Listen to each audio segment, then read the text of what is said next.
Voici la pièce où j'ai réuni plus de 50 ans de photographie.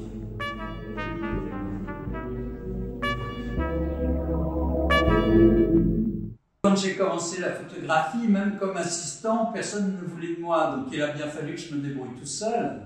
Donc je suis allé voir les agences de presse, même refus, sauf dans l'agence Sipayoglu, où Gauchim, le fondateur de l'agence, m'a dit « Si tu fais des photos de célébrités, je veux bien te les diffuser ». Le lendemain, à 8 h, j'étais avenue de Foch, en bas de chez Grasse de Monaco. Elle est sortie, j'ai fait des photos. À mon grand étonnement, elles sont passées partout. Avec ça, j'ai pu acheter un moteur pour mon Nikon et mon premier téléobjectif. J'avais une technique bien à moi, c'est d'aller leur parler. Ils étaient la plupart du temps bien intentionnés et c'est comme ça que j'ai pu réaliser mes premiers portraits. Non, puis de toute manière, moi, ce que je voulais, c'était être créatif. Ça m'intéressait pas le reste. Je voulais faire à ma manière. Au fil du temps, j'ai pu faire beaucoup de photos de personnalités que j'admirais. D'ailleurs, certaines sont venues à moi, comme Serge Gainsbourg ou Iggy Pop. Bien sûr, les amis sont venus au studio, ce qui m'a permis de me libérer de toutes les contraintes techniques et d'aller sur le principal. Pour les portraits, j'aime bien les amener à se révéler en me donnant leur regard.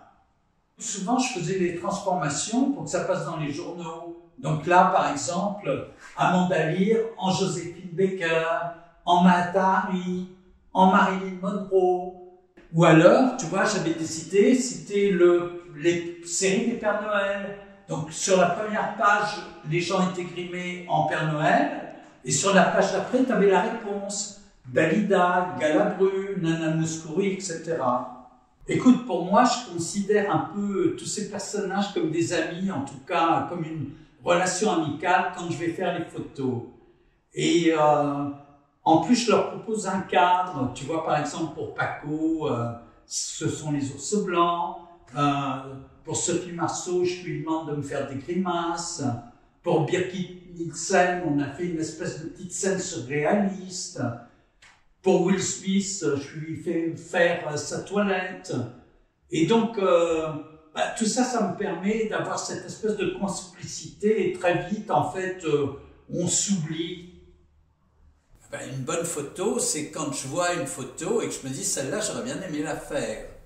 Bon, moi-même, quand j'ai une séance, à un moment donné, j'ai comme une illumination. Ça veut dire que vraiment, je sens que j'ai la photo. Par exemple, avec Serge et la baignoire, bon, à un moment donné, j'ai bien compris que c'était parfait.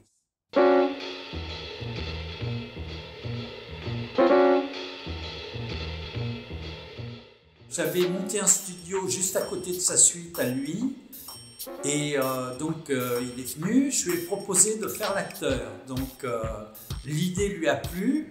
Donc, j'avais préparé une série de questions. T'as faim, t'as froid, t'as peur. Et donc, il s'est exécuté, on a fait ça, on s'est beaucoup amusé en le faisant. Je suis arrivé en taxi au studio. Là, Lise, son agent, m'a présenté Madonna qui est arrivée, chewing-gum à la bouche, en disant « Ah !» Bon, on a dit 2-3 banalités, et puis tout d'un coup, elle me dit « You know what ?» Alors je lui dis « Non ». Elle me dit « I have to pee really bad ». Alors bon, j'étais assez étonné, donc je lui dis « Do it ». Bon, après, la journée s'est très bien passée, on a fait des photos dans le studio d'enregistrement, où je suis allé toute la semaine. J'avais demandé au taxi de me récupérer. D'ailleurs, le taxi s'appelait Dan. C'était un mec vachement sympa.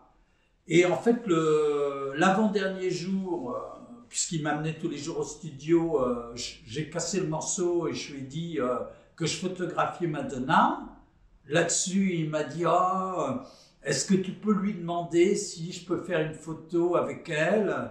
Donc moi, j'ai demandé à Madonna, qui d'ailleurs a dit mais il n'y a pas de problème. Donc le lendemain, quand on est retourné, Dan a eu sa photo avec Madonna. Il passait devant Sénéquier, là je l'aperçois, je lui dis hey Jack, il me fait un grand sourire, donc je fais la première photo, je le suis, il retrouve des amis, là je continue, c'était très bonne ambiance, et puis au bout d'un moment il est allé vers un bateau. Là, il a vu que je continuais à faire des photos, il a halluciné, donc il m'a fait un geste comme ça, genre t'en as pas assez. Il baisse son pantalon, il me montre ses fesses, mon moteur, j'entends, ça s'arrête. En vérité, j'étais pas sûr d'avoir la photo, il se trouve que c'est la dernière de la pellicule. Serge me dit, tiens, je voudrais passer dans le match. Donc je lui ai dit, écoute, il n'y a pas de problème, je te fais avec Jane et les enfants. Là-dessus, il me dit non, sans Jane, sans les enfants. Je lui dis non, mais seul, tu passes pas. Donc là, il faisait la gueule, évidemment. Bon. Et je lui dis à moins qu'on trouve une idée béton. Et là, j'ai eu l'idée de la baignoire, du bain de mousse. Et lui, tout de suite, il a percuté. Il m'a dit oui, ok, demain, 3 heures à la maison. J'arrive rue de Verneuil. On fait couler le bain. Là, je le laisse se préparer. Très rapidement, il m'appelle, je rentre, il est dans la baignoire, nos regards se croisent, j'éclate de rire, lui aussi. Il me dit maintenant, on va dire que je suis homo, et là-dessus, je lui réponds non, Serge, on va dire que tu es propre. Il y a une photo importante qui a marqué le début de ma carrière, celle de Caroline de Monaco à l'opéra. À partir de ce moment-là, on m'a pris en considération, ma carrière était lancée. Je me suis toujours considéré comme un franc-tireur, c'est-à-dire quelqu'un de complètement inclassable. Mais aussi parce qu'aucune des structures qui étaient autour de moi m'intéressait réellement. À savoir la mode, pas vraiment, la presse, pas du tout. Donc, finalement, voilà, je suis un vrai portraitiste, peut-être un homme du 19e siècle.